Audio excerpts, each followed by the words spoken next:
सुप्रभात। आज हम चर्चा करेंगे हिंदू धर्म के 16 संस्कार। हिंदू धर्म के 16 संस्कार। देखिए, हिंदू धर्म में 16 पवित्र संस्कार माने जाते हैं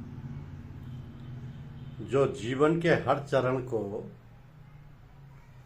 संस्कार, मर्यादा और आध्यात्मिकता से जोड़ते हैं। गर्भाधान से लेकर अंत्येष्टि तक ये संस्कार मानव जीवन को शुद्ध, संतुलित और धर्म में बनाने का मार्ग दिखाते हैं। यही है सनातन परंपरा की गहराई।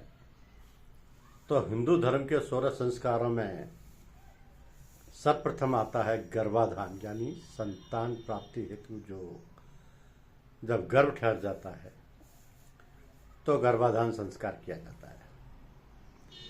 फिर पुंसवन संस्कार, गर्भ ठहरने के बाद गर्भ की रक्षा हेतु पुंसवन संस्कार किया जाता है। सीमंतोन्नयन, यानी ये संस्कार माता को प्रसन्न रखने के लिए किया जाता है। फिर जातकर्म, जातकर्म के मायने है शिशु जन्म के समय जो संस्कार किया जाएगा उसको जातकर्म बोलते हैं। नामकरण, शिशु का जब भी जन्म होता है, चाहे वो पुत्र है या पुत्री है, उसका नाम रखने की परंपरा होती है जिससे उसको उसी नाम से जाना जा सके। तो ये नाम रखने का संस्कार है, इसको नामकरण संस्कार कहा जाता है। निष्क्रमण, पहली बार बाहर निकलना, इसको निष्क्रमण संस्कार कहा जाता है। अन्नप्राशन, अन्न खिलाना, अन्नप्राशन, अन्न खिलाया जाता है तब ये अन्नप्राशन संस्कार किया जाता है।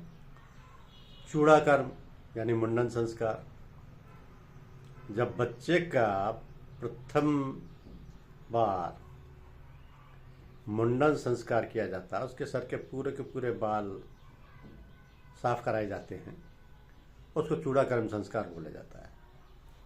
तो ये मुंडन संस्कार चाहे बेटा हो या बेटी हो किया जाता है, दोनों का ही। यह है चूड़ाकर्म संस्कार। पर कर्णवेद, कान छेदना, सामान्यतः ये लड़कियों के लिए किया जाता है, बेटियों के लिए कान छेदना। लेकिन कुछ जातीय समूह में पुरुष या पुत्रों के भी कर्णभेदन संस्कार किया जाता है। जैसे राजपूतों में आपने देखा होगा कि कान में कुछ न कुछ पहनते हैं, एक कर्णभेद संस्कार होता है। फिर विद्यारंभ संस्कार, यानी अक्षर ज्ञान शुरू, विद्यारंभ संस्कार किया जाता है। उपनयन संस्कार, यज्ञोपवीत जनेऊ के दिए जो किया जाता है, जब बच्चे को जनेऊ पहनाया जाता है, यज्ञोपवीत किया जाता है, उसे उपनयन संस्कार बोलते हैं। वेदारंभ संस्कार, जब वेदों का अध्ययन प्रारंभ किया जाता है तो वेदारंभ संस्कार होता है। केशांत गोदान, यानी दाढ़ी बनाना, केशांत या गोदान संस्कार दाढ़ी बनाने पर किया जाता है। समावर्तन, शिक्षा पूर्ण होकर के जब घर वापसी होती है तो समावर्तन संस्कार किया जाता है।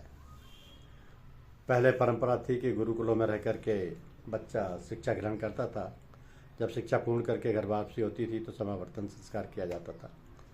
आजकल भी किया जाता है, बच्चे को विदेश भेजते हैं या पढ़ने वगैरह बाहर भेजते हैं, जब वो लौट के आता है शिक्षा पूरी करके तो समावर्तन संस्कार आजकल भी किया जाता है। फिर है विवाह, गृहस्थ आश्रम प्रवेश। विवाह एक ऐसा संस्कार है जहाँ पर कि पुत्र हो या पुत्री जीवन का पहला टर्निंग पॉइंट होता है। विवाह होने के बाद जीवन की सारी व्यवस्था परिवर्तित हो जाती है और गृहस्थ आश्रम में प्रवेश हो जाता है। एक जिम्मेदार जीवन प्रारंभ हो जाता है। और अंतिम है अंत्येष्टि, यानी अंतिम संस्कार, जो कि मृत्यु पर होता है। एक ऐसा संस्कार है जिसमें कि अपने परिजन,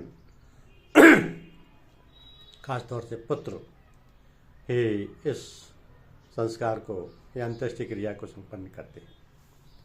तो यह है 16 संस्कार। पुनः इनके नाम का रिपीट कर देते हैं।